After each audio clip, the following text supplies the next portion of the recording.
دیکھیے کرسی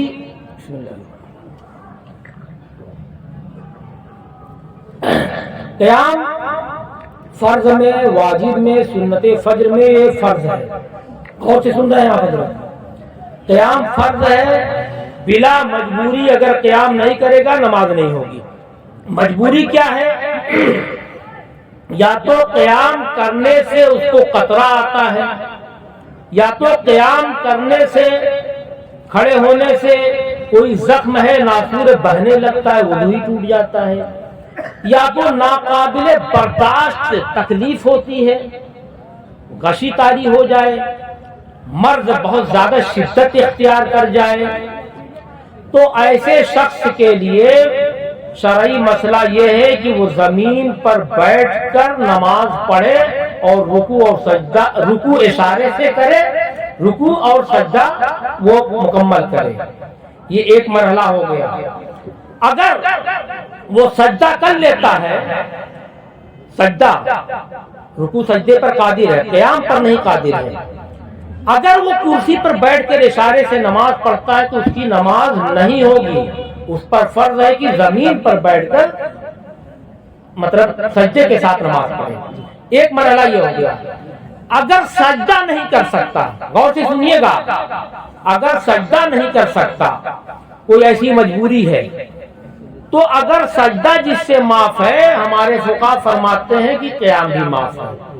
اب ایسا شخص ہے جو سجدہ نہ کر سکتا ہو اور اس کے لیے بھی ادب یہی ہے، ہمارے فقہا نے لکھا کہ وہ بھی جیسے ہو سکے، اگر دو زانو بیٹھ پا رہا ہے تو بیٹھے، نہیں بیٹھ پا رہا ہے پالتی مار کے بیٹھے، چار زانو، لیکن بیٹھ کر اشارے سے نماز پڑھے.